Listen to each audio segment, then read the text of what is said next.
27वां राष्ट्रीय और अंतर्राष्ट्रीय नेशनल कॉन्फ्रेंस है चेस्ट के डॉक्टरों का। करीब इसमें 3000 डॉक्टर्स देश विदेश से सम्मिलित हो रहे हैं और हमारा यही ज्ञान भवन में इसका वेन्यू है 11 से 14 दिसंबर। और ये जो है पहली बार बिहार में हो रहा है।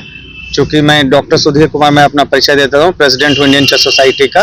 तो हम लोगों ने इसको पहली बार पटना में लाए हैं और इससे बिहार का गौरव न सिर्फ बढ़ा है बल्कि बिहार के डॉक्टर्स और जनता को बहुत फायदा होगा। जो नवीनतम शोध होगी उससे बहुत ज्यादा फायदा होगा। इसमें छाती रोग के बारे में आप क्या कहना चाहेंगे, खासकर पटना में प्रदूषण जो 20 वर्षों से फैला हुआ?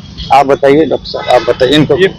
पॉल्यूशन के लिए जो है अभी हम लोग सब लोग जानते हैं कि एक ज्वलन समस्या बन गई है।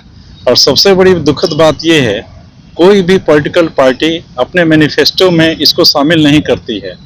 यह जो है सो सबसे बड़ा दुखद है, जबकि स्वच्छ हवा का लेना नितांत आवश्यक है। आपने माइक्रोन्स का सुना होगा नाम। अगर 5 से 10 माइक्रोन है तो वो अपर रेस्पिरेटरी ट्रैक्ट को इन्वॉल्व करता है। अगर 2.5 से 5 है तो लोअर रेस्पिरेटरी ट्रैक्ट को इन्वॉल्व करता है। और 2.5 से अगर कम है तो वो पूरे सर्कुलेशन में, ब्लड सर्कुलेशन में करके हार्ट, ब्रेन, सारे ऑर्गन्स को, किडनी को अफेक्ट करता है।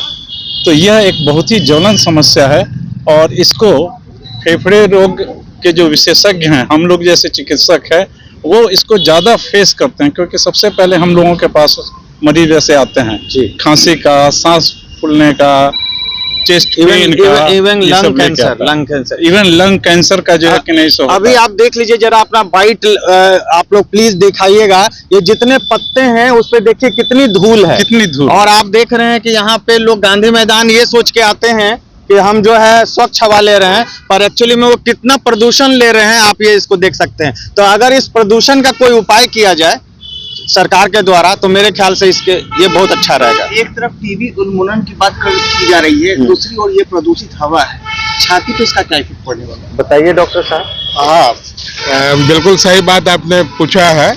इसलिए कि टीबी उन्मूलन हम लोग की प्राथमिकता भी है और इसे 25 तक खत्म करना था, लेकिन कुछ कारण से चूंकि ये समस्या ऐसी जटिल है कि इसका निदान हम लोग खोज रहे हैं और कर रहे हैं।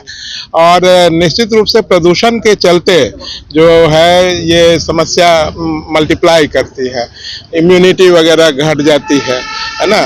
तो प्रदूषण एक जबरदस्त समस्या है जो कि ऑगमेंट करता है टीबी होने में। जहाँ तक रही टीबी ट्रीटमेंट और उससे संबंधित बातें, तो हमारी सरकार ने बहुत ही उन्नत किस्म के इन्वेस्टिगेशंस इवन पीएचडी लेवल तक उपलब्ध करा दिए हैं और दवाएं मुफ्त दी जा रही हैं। तुरंत इसका डिटेक्शन के बाद दवा शुरू की जाती है। लेकिन यह बीमारी कुछ ऐसी है, डोरमेंट फेज में भी रहती है और जब बॉडी का इम्यूनिटी डाउन हो जाता है तो वो फिर एक्ट करती है। तो इसके लिए कोमॉर्बिडिटी जैसे डायबिटीज है ना, ये पोल्यूशन आपने कहा, इन सारी बातों को ध्यान में रखना होगा और सही पोषण का इंतजाम बहुत जरूरी है। एक और इशू इसमें ये है कि रेसिस्टेंट टीबी काफी बढ़ते जा रहा है। वो इसमें मेन जागरूकता की कमी है। हमें जनता को जागरूक करना चाहिए कि टीबी के लक्षण होते ही जल्दी से वो दिखाएं, बलगम की जांच कराएं, एक्सरे कराएं, डॉक्टर से सही इलाज लें और पूरा कोर्स पूरा करें। कई मरीज जो है कोर्स पूरा नहीं करते हैं जिससे कि उनको रेसिस्टेंट बैक्टीरिया हो जाता है। दूसरी जो प्रॉब्लम आ रही है कि टीबी की दवाई का इजाद करना अत्यंत कठिन है। एक दवाई इजाद होने में कई बार 5-5 दशक लग जाते हैं नई दवाई आने में। तब तक पुरानी दवाइयों से रेजिस्टेंस डेवलप कर चुका होता है। इसके कारण से टीबी का उन्मूलन होना इतना आसान नहीं है जितना कि समझा जा रहा है। इसके लिए बहुत ज्यादा शोध की भी जरूरत है। नई के लिए आम लोगों को क्या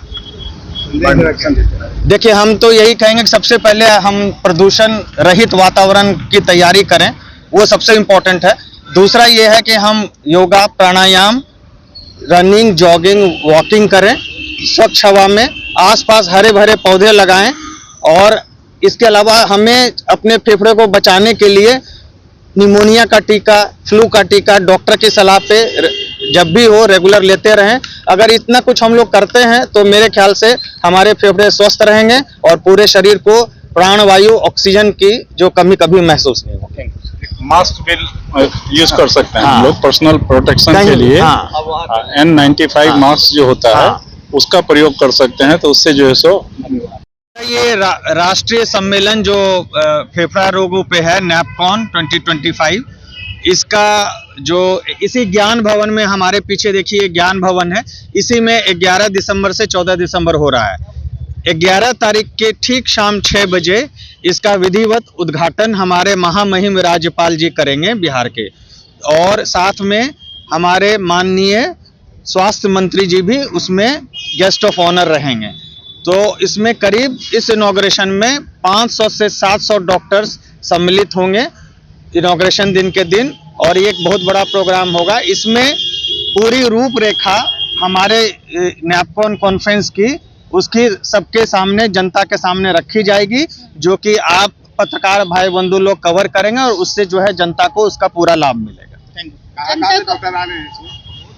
मैंने जैसा बताया, ऐसा कोई प्रदेश नहीं है जहां से डॉक्टर नहीं आ रहे हैं। करीब 3000 डॉक्टर शिरकत कर रहे हैं, और करीब 15 विदेशी जगह से लोग, अंतर्राष्ट्रीय जगह से लोग आ रहे हैं, और करीब 25 अंतर्राष्ट्रीय डॉक्टर्स जो हैं यहाँ व्याख्यान देने, ट्रेनिंग देने आ रहे हैं। वो सारे लोग कल और परसों में सभी लोग यहाँ पहुँच जाएंगे Patna.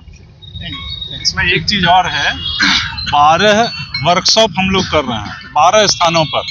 Patna medical college, IGMS, AIIMS, Medanta, Ruban, Paras इत्यादि जगहों पर 12 स्थानों पर हम लोग कर रहे हैं वर्कशॉप।